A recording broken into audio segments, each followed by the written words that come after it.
السلام عليكم ورحمة الله وبركاته. بسم الله الرحمن الرحيم، والصلاة والسلام على أشرف المرسلين سيدنا محمد صلى الله عليه وسلم. في البداية حابب أشكر حضراتكم على حسن المتابعة، وأشكر حضراتكم على اشتراككم عندي في القناة، وأتمنى الناس اللي مشتركتش تشترك إن شاء الله بإذن الله في القناة. جمعة طيبة عليكم جميعا إن شاء الله، وأتمنى يكون يوم سعيد لكم إن شاء الله بإذن الله، وربنا يجعلها جمعة طيبة وكريمة عليكم جميعا إن شاء الله. طيب النهاردة عندنا حلقة جامده جدا، اتمنى من حضراتكم ان انتم تتابعونا لغايه اخر الحلقه، واتمنى المتابعه والشير واللايك في الحلقه دي.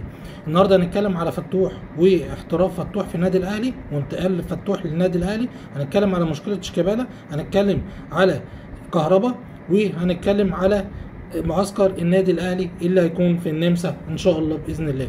طيب نبدا الاول بموضوع فتوح، لان فتوح موضوع هو اللي مكسر الدنيا، و كلام كتير قوي على موضوع فتوح اليومين دول. طيب بالنسبه لفتوح، الكلام اللي انا اقوله لحضراتكم ده هي ده الحقيقه، والكلام ده جاي من اقرب الاقربون لفتوح. فتوح مشكلته مع نادي الزمالك، اللي هو ليه فلوس عند نادي الزمالك، وليه بالظبط 10 مليون جنيه عند نادي الزمالك بتوع الموسم اللي فات. احنا عارفين ان فتوح في اجازه في تركيا، و ناس كتير قوي بيقولوا فتوح هيطلع من تركيا على معسكر الاهلي في النمسا، وناس كتير بيقولوا هيرجع على معسكر الزمالك. طب الحقيقه فين؟ الحقيقه ان فتوح زي ما قلت لحضراتكم ليه مستحقات عند نادي الزمالك اللي هم 10 مليون، والراجل عشان يجدد مع الزمالك مشترط اللي هو يكون العقد بتاعه في الموسم 25 مليون، لو مش زي زيزو هيكون على 25 مليون. لسه في كلام رايح جاي ما بين الزمالك وما بين فتوح، بس فتوح عايز يروح النادي الاهلي، والاهلي احنا عارفين اللي هو لحد دلوقتي ما تعاقدش مع باك رايت باك ليفت مكان معلول، بحيث مستنيين فتوح يشوفوا راي فتوح ايه. طيب فتوح عايز ايه؟ فتوح عايز يفسخ العقد بتاعه مع نادي الزمالك ويروح نادي الاهلي. لعيب جامد جدا، لعيب مفيد جدا لاي نادي يلعب فيه، سيان الزمالك سيان الاهلي او حتى المنتخب، او لو سافر واحترف في اي نادي اوروبي هيكون لاعب كويس جدا، ولاعيب يفيد اي حد، لعيب مؤدب، لعيب سريع، لعيب حلو يعني تحب تتفرج عليه وهو بيلعب كوره. نتمنى الخير لفتوح، ونتمنى نشوفه باذن الله يكون في احسن حال، وفي النادي اللي هو ربنا يوفقه ويكتبه له ان شاء الله باذن الله.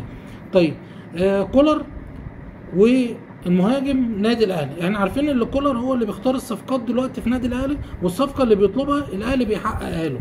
طيب بالنسبه للمهاجم، والكلام كتير على المهاجم، واحنا اتكلمنا على المهاجم كذا مره وقلنا سوزا 50-50، وفي مهاجم اللي هو الامريكي اصوله كاميرونيه وبيلعب في الدوري البرتغالي، ده 50-50 لو سوزا ما جاش. طب هل سوزا هيجي؟ احنا عارفين الاهلي ما لو الاهلي غطى على موضوع سوزا ده، يبقى بنسبه 90-80% سوزا ده موجود في الاهلي.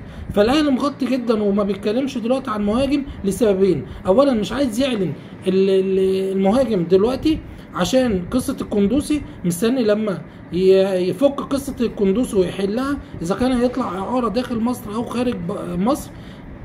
اول ما الاهلي يعلن ان القندوسي مضى مع اي فريق اعاره وخرج، تاني يوم او في نفس اليوم الاهلي هيعلن اسم المهاجم. الاهلي مخلص مع المهاجم ده، كلام خلصان ما فيهوش كلام تاني، يعني الاهلي خلاص مع المهاجم. الاعلان عنه يوم او في الساعه مثلا الاهلي يعلن خروج القندوسي اعاره، هيعلن الاهلي بقدوم المهاجم ان شاء الله باذن الله، وممكن نشوفه تاني يوم موجود في القاهره وفي النادي الاهلي يتصور برده كده. طب كهربا وقصه كهربا ده يعني اقول لك ايه، شيخ مثلا، ابن حلال، امه دعياله، شعب مصر كله داعيله. المهم كهربا اللي احنا عارفين الغرامه بتاعته 2 مليون و400 الف دولار لصالح نادي الزمالك. اللي حصل اللي فيه شركه اشترت نادي افيج اللي هو شريك كهربا في الغرامه، و اتصلوا بالاهلي وعرضوا عليه اللي هم يدفعوا نص الغرامه، بحيث هم يقدروا يبنوا النادي من جديد، ويقدروا يعملوا فريق كوره، ويقدروا يرجعوا تاني لمجال كره القدم مع الفيفا. فكهربا كده بنسبه كبيره قوي هيدفع اللي هم 1,200,000 دولار. بس هو برضو للاسف كهربا منشف دماغه، مش هيدفعهم دلوقتي الا لما القيد يقفل، بحيث نادي الزمالك ما يقدرش يستفاد بفلوس كهربا. نتمنى الخير لكهربا، وان شاء الله باذن الله نتمنى نشوفه في النادي الاهلي بعد قصه الغرام والقصه دي كلها بذهن صافي، ونشوف حاجه كهربا بتاع زمان ان شاء الله باذن الله. نتمنى له الخير والتوفيق ان شاء الله باذن الله. طيب علي معلول وكولر طالب من نادي الاهلي ومن كابتن امير توفيق ومن الكابتن الخطيب اللي هم يمدوا عقد علي معلول سنه. احنا عارفين الموسم الجاي ده ان شاء الله اخر موسم لعلي معلول بنسبه كبيره جدا. علي معلول هيمدد للاهلي، لانه علي معلول يعتبر دلوقتي اسطوره من اساطير النادي الاهلي. كل الجماهير عامه بتعتبر علي معلول ده مش تونسي، بتعتبره في الاول مصري، وبعد كده بيعتبروه تونسي، والراجل كله بيعامله اللي هو من ناشئين النادي الاهلي. فانا اتمنى شخصيا ان شاء الله باذن الله اللي معلول يمد عقده، واتمنى اشوفه موسم واثنين وثلاثه في النادي الاهلي ان شاء الله باذن الله. طيب كريم نتفت، واحنا قلنا كريم نتفت خلاص اتسجل في القائمه الاولى بالنسبه للنادي الاهلي، وان شاء الله باذن الله يكون موجود في معسكر النادي الاهلي في النمسا باذن الله.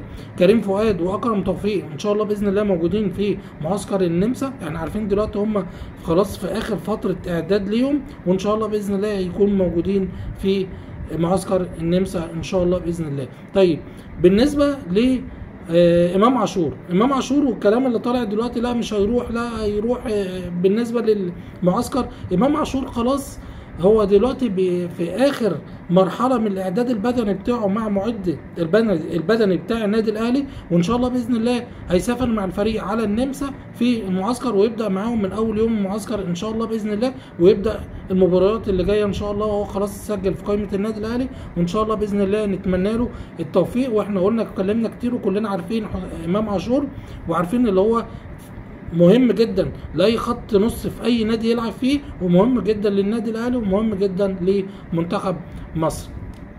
طيب خلاص احنا كنا اتكلمنا قبل كده على دكتور ابو عبله الراجل المحترم، وجه هو مكانه دكتور تامر ابو العينين، وهو دكتور محترم جدا ان شاء الله باذن الله، ونتمنى له باذن الله زي دكتور ابو عبله كده بمكان كويس. نتمنى برضو الاصابات ما تطولش قوي في النادي الاهلي، ونتمنى نشتغل باسلوب حديث واسلوب علمي جديد ان شاء الله باذن الله. طيب هنتكلم على احنا قلنا قصه فتوح، وقلنا اللي فتوح كان محتاج الفلوس بتاعت الزمالك دي، لان فتوح كان عنده حاجه كده غريبه حصلت له، اللي هو باع العربيه بتاعته الايام اللي فاتت عشان الاقساط والكلام ده كله. ف الموضوع ده شاغل فتوح، موضوع بيع العربيه بتاعته وعدم صرفه للمستحقات بتاعته من نادي الزمالك. فتوح بيفكر فعلا اللي هو يفسخ العقد مع نادي الزمالك ويروح النادي الاهلي. خلصنا كده قصه فتوح، هنخش ان شاء الله باذن الله في قصه شيكابالا، والكلام اللي شيكابالا كاتبه على الميديا عنده على صفحته، والرد على المستشار مرتضى منصور. بالنسبه لشيكابالا قال حقائق كتير جدا حصلت معاه وحصلت في نادي الزمالك، ولو المستشار مرتضى منصور، واللي ده اللي واضح ان مرتضى منصور مكمل في نادي الزمالك، لو كمل وما جاش مجلس اداره منتخب او حتى مجلس اداره متعين من جهه وزاره الرياضه، لو جه انقذ شيكابالا كده، ما جاش شيكابالا الزمالك هيفسخ معاه العقد بتاعه، لان احنا عارفين في السنه الرابعه في العقد شيكابالا ممكن الزمالك يفسخ معاه العقد بتاعه من غير اي اضرار على نادي الزمالك. نتمنى له ان شاء الله باذن الله التوفيق، ونتمنى له اللي هو ينهي مسيرته بصوره كويسه، ونتمنى لنادي الزمالك التوفيق، ونتمنى اللي هو يدعم الفريق بتاعه، وان شاء الله باذن الله نشوف دوري قوي السنه الجايه. ان شاء الله باذن الله من الحلقه الجايه نقدر نتكلم على الدوري الانجليزي، لان احنا عارفين الدوري الانجليزي هيبدا من يوم الاحد. فاتمنى من حضراتكم اكون عند حسن ظنكم، واتمنى اكون قلت معلومات كويسه فادتكم، واتمناكم تتابعوني وتشتركوا عندي في القناه. وشكرا والسلام عليكم ورحمه الله وبركاته.